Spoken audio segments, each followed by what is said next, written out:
ముఖ్యంగా మేడం గురించి మాట్లాడే స్థాయి కానీ జ్ఞానం కానీ నాకు లేదు.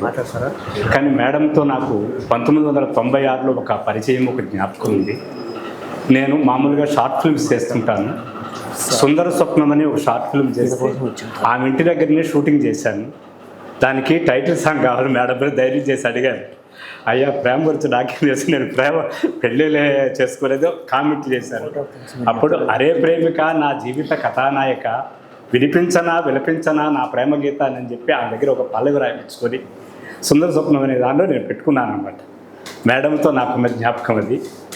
ఆ తర్వాత దాదాపు 2024 వరకు మేడం మీటింగ్లో మాట్లాడే మాటల్ని దూరంగా చూడడం తప్ప ఆమెతో పరిచయం చేసుకున్నంత స్థాయి కాదు. కాబట్టి ఆమె మాటల్ని ప్రేమించేవాడిని. అయితే నేను రంగనాయకమ్మ శిష్యుడిగా ఆమెని కలవాలని చాలాసార్లు ప్రయత్నించి కలవలేకపోయాను. అయితే సాకం నాగరాజు సారు చాలా వరకు మల్లిపోదండి అనే పేరుతో ఇంటర్వ్యూలు చేపిస్తూ నేను చేయాలని అనుకుంటే సార్ పేరు సూచించేవాడు. అట్లా మేడం పేరు సూచిస్తే 2024 నవంబర్లో మేడం దగ్గర దాదాపు 20 సార్లు వెళ్ళాను. మేడం మీ ఇంటర్వ్యూ కావాలి, నాకు నేను ఖచ్చితంగా తీయాలి, నాకున్న జ్ఞానంతో నేను మిమ్మల్ని కొన్ని అడుగుతాను, కాకపోతే ముందు మీరు చెప్పండి రాసుకుంటానని చెప్పంటే ఆమె అలాగే నాయన అంటుంది, కొన్ని ప్రశ్నలు చెప్తుంది, మళ్ళీ తర్వాత నా ఇంటర్వ్యూ అవసరమా అని చెప్పేసి చివరికి ఆమె ఒప్పుకోలేదు. అయితే ఆ మాటల మధ్యలో మాత్రం లత గారి సీత నవల గురించి, జానకి విముక్తి రంగనాయకం గారి నవల గురించి, రామాయణ విషవృక్షం గురించి, అదేవిధంగా రామాయణ విషవృక్ష ఖండన గురించి ఆమె తీవ్ర ఉద్వేగంతో ఆమె ఉపన్యాసంలాగా మాట్లాడుతుంటే అవన్నీ వినే భాగ్యం నాకు కలిగింది. అదే ఆమెతో ఉన్న నాకు పరిచయం. దురదృష్టం ఏమంటే నాకు ఈ మధ్యలో అనారోగ్య కారణంగా నేను సిమ్స్కి వెళ్ళి డయాలసిస్ పోయినా మళ్ళీ మేడంని కలవలేకపోయాను. లేకపోతే ఖచ్చితంగా ఆమె ఇంటర్వ్యూని తీసుకునేవాడిని. ఎందుకంటే ఆమెతో నాకు చాలా తక్కువ ఉన్న చాలా ప్రేమ అనుబంధం ఆమెతో నాకు.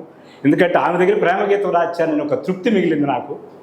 ఈ తర్వాత గొల్లాపిన్ని గారంటే నేను ఆర్టీసీ కండక్టర్ని, ఆయన క్లర్క్గా ఉండేవాడు, నేను కండక్టర్ని. ఏ పిఎఫ్ కోసము ఏదైనా ఛార్జ్ షీట్ల కోసం దాని గురించి మాట్లాడుతూ పోతే అప్పుడు ఆయన కవి అని తెలిసింది.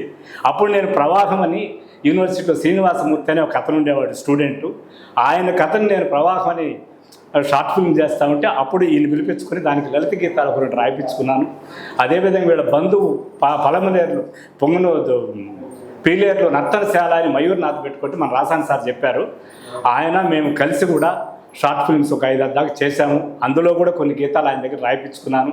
అటు కొలీగ్గాను ఇటు సాహిత్యపరంగాను ఆయనతో కూడా నాకున్న పరిచయాన్ని ఈ సందర్భంలో మీతో పంచుకుంటూ వారికి మరొక్కసారి నివాళి అర్పిస్తూ ఈ అవకాశం ఇచ్చినందుకు పెద్దలందరికీ కృతజ్ఞతలు. Thank you.